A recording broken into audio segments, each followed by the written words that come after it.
अब देखिए अगला क्वेश्चन आपसे कह रहा है बेटा कि एनिलीन के नाइट्रीकरण की विधि और अपक्रिया का रासायनिक समीकरण लिखिए। ये क्वेश्चन बेटा 2021 में आपसे यूपी बोर्ड के एग्जाम में पूछा जा चुका है। अब आपसे कह रहा है कि जो एनिलीन है इसकी नाइट्रीकरण अपक्रिया की जो विधि होती उसको लिखना है और उसके समीकरण भी देना है। तो देखिए हम लोग इसका आंसर कैसे करेंगे। तो एनिलीन का सीधे नाइट्रीकरण कराने पर एक मिश्रण प्राप्त होता है कि अगर आपने एनिलीन को सीधे सीधे नाइट्रीकरण करा दिया तो वहां से आपको क्या मिलेगा, एक मिश्रण मिलेगा। किसका मिश्रण मिलेगा बेटा, जिसमें ortho nitro aniline, para nitro aniline, यहाँ पर बेटा नाइट्रो शब्द छूट गया तो आप लोग लिख लेंगे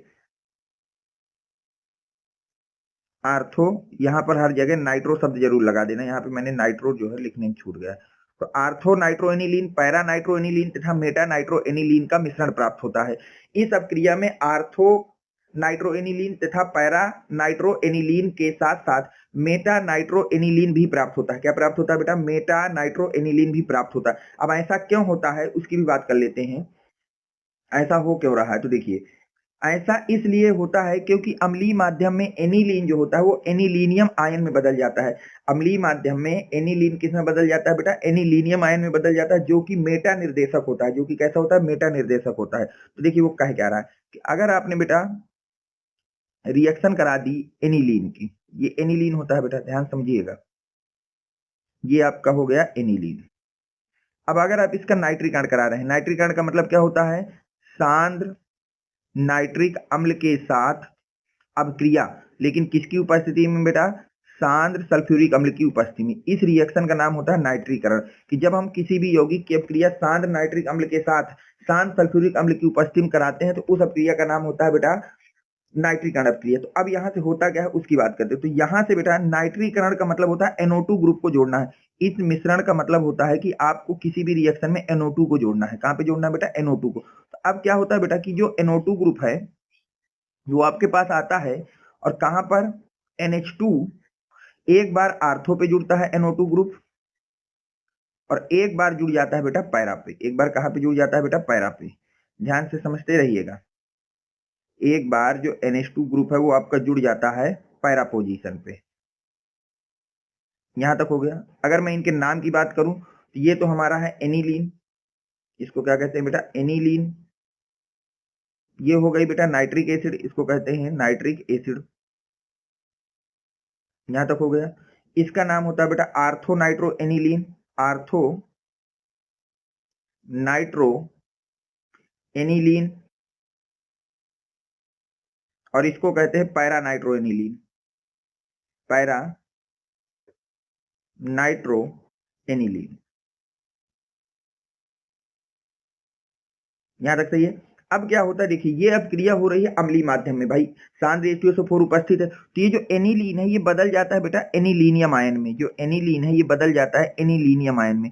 एनिलीनियम आयन इसको कहते हैं बेटा। ये क्या होता है, अम्लीय माध्यम में एनिलीन प्रोटॉन को ग्रहण करता है और प्रोटॉन को ग्रहण करके बना लेता है एनिलीनियम आयन।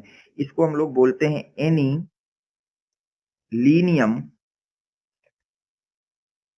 आयन। ये होता है एनिलीनियम आयन। अब ये जो होता है बेटा ये होता है मेटा डायरेक्शन, मतलब इस पे अगर कोई ग्रुप आएगा वो कहां पे जुड़ेगा, मेटा, इस पोजीशन पे जुड़ेगा। इस पोजीशन का नाम होता है मेटा। तो जो भी NO2 ग्रुप जुड़ रहा है तो आर्थो पैरा पे जुड़ने के साथ साथ वो कहां पे जुड़ता है बेटा, वो जुड़ता है इसी के साथ साथ मेटा पोजीशन पे भी। कहां पे जुड़ता है बेटा, मेटा पोजीशन पे भी। तो यहाँ पे NH2 अपनी जगह रहेगा और यहाँ जुड़ जाएगा NO2 और नाम हो जाएगा मेटा नाइट्रो एनिलीन। तो यही हमने यहाँ पे लिख रखा है कि अगर आपने एनिलीन का सीधे सीधे नाइट्रीकरण करा दिया तो वहां से आर्थो पैरा नाइट्रो एनिलीन के साथ साथ मेटा नाइट्रो एनिलीन भी प्राप्त होगा। और ऐसा क्यों होता है, क्योंकि जो एनिलीन है वो प्रबल अम्लीय माध्यम में एनिलीनियम आयन बना लेता है और वो एनिलीनियम आयन मेटा डायरेक्शनल होता है। कैसा होता है बेटा, मेटा डायरेक्शनल होता है। यहाँ तक सब कुछ हो गया। अब देखिए आगे बेटा, अब इसी चीज को मैंने आपका यहाँ पर लिखा है, ठीक है, मेटा निर्देश। अब रिएक्शन की बात करें तो रिएक्शन ये होती है, ये हमने 3 मोल एनिलीन ले लिया। अब इसकी रिएक्शन करा दी है नाइट्रस अम्ल के साथ शांत सल्फ्यूरिक अम्ल की उपस्थिति में। तो यहां से बनेगा बेटा meta o para nitro aniline, meta nitro aniline और आर्थो नाइट्रो एनिलीन। तो याद रखना यहाँ पर जो मेटा वाला प्रोडक्ट भी बनता है वो थोड़ा बहुत नहीं बनता, 47% बनता है। यानी कि जो आपका पैरा नाइट्रोएनिलीन है वो इस अपक्रिया में बनेगा 51%, जो आपका मेटा नाइट्रोएनिलीन है वो बचेगा 47%, और जो आपका आर्थो नाइट्रोएनिलीन है वो तो सिर्फ 2% बचता है, और साथ में 3 मोल जल बन जाएंगे। साथ में क्या बन जाएगा? 3 मोल जल। याद रखना, जितनी जगह NO2 जुड़ेगा उतने ही आपको वाटर निकाल देना है। तो 3 जगह NO2 जुड़ा है तो 3 मोल ऑफ वाटर बन जाएगा। ये तो हो गया जब हमने सीधे रिएक्शन कराई।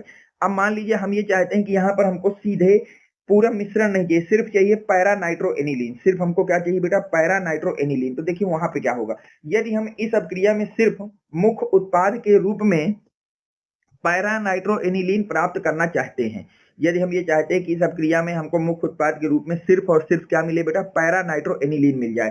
सिर्फ हमको क्या मिल जाए बेटा? पैरा नाइट्रोएनिलीन मिल जाए। तो फिर देखिए कैसे कराएंगे।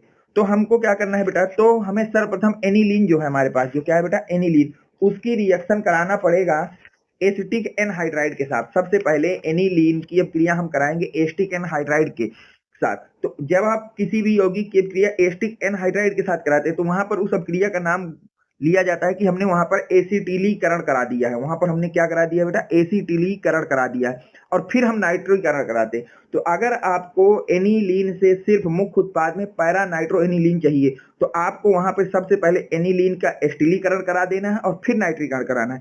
अब एस्टिलीकरण कैसे होता है इसकी बात करते हैं। तो देखिए, नाइट्रीकरण अपक्रिया की विधि, तो याद रखना बेटा, नाइट्रीकरण की जो विधि है यह अपक्रिया 3 पदों में पूर्ण होती है। एनिलीन का जो नाइट्रीकरण है वो कितने पदों में पूर्ण होता है बेटा?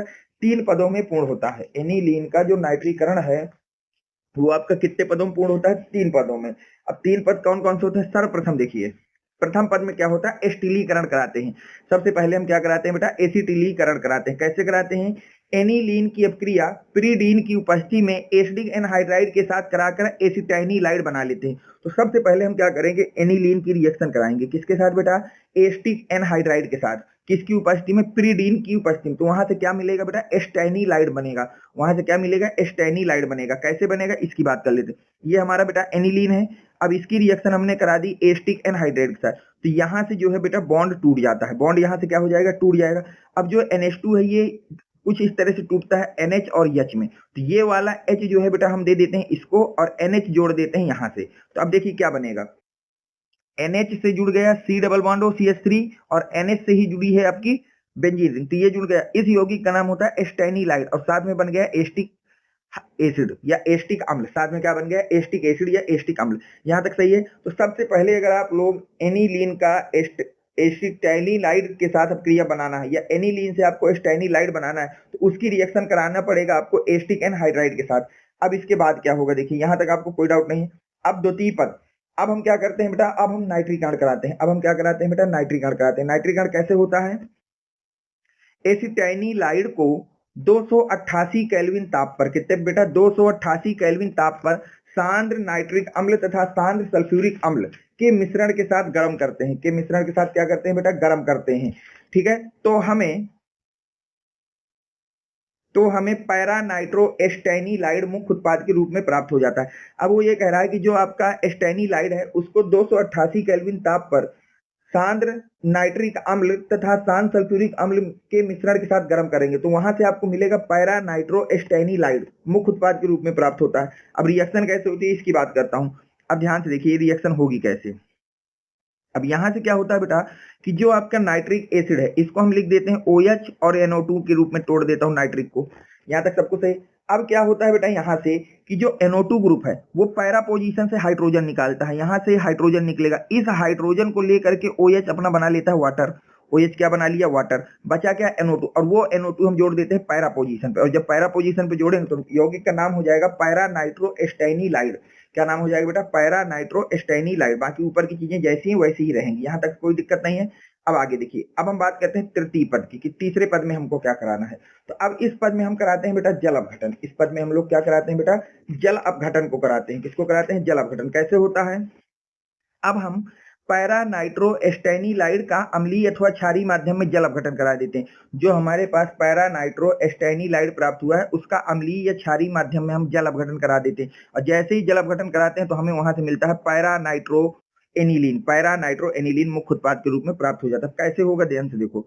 अब यहां से क्या होता है बेटा कि जो हमारा जल है तो जल हमारा कैसे टूटता है बेटा? H+ OH- में। बॉन्ड हमने यहाँ से तोड़ दिया, तो OH हमने इसको दिया, H इसको दिया, तो जैसे ही H इसको दिया तो ये हो गया NH2, तो आपका बन गया पैरा नाइट्रो एनिलीन और साथ में एस्टिक एसिड, साथ में क्या बन जाएगा बेटा, एस्टिक एसिड बन जाएगा। ठीक है, तो इसका नाम याद रखना, इसका नाम होता है, ये लिखा है पैरा नाइट्रो एनिलीन, इसको क्या कहते हैं बेटा, पैरा नाइट्रो एनिलीन। तो यहां तक आपको कोई डाउट नहीं होना चाहिए। ठीक है, ये आपका हो गया क्वेश्चन। ठीक है, अब हम चलते हैं अगले क्वेश्चन में। और हमसे क्या पूछा भाई, इस क्वेश्चन में हमसे ये कहा था कि एनिलीन का जो नाइट्रीकरण है उस पर आपको विधि लिखना है और रासायनिक समीकरण लिखना है। तो मैंने लिख दिया कि एनिलीन का अगर हमने सीधे नाइट्रीकरण करा दिया तो वहां से मिश्रण मिलेगा आर्थो, पैरा तथा मेटा का। लेकिन अगर हम सिर्फ पैरा नाइट्रो एनिलीन बनाना चाहते हैं तो सबसे पहले उसका एसिटिलीकरण कराएंगे और फिर इसके बाद हम लोग उसका नाइट्रीकरण करा लेंगे। यहां तक आपको कोई डाउट मेरे हिसाब से नहीं होना चाहिए। अब हम बात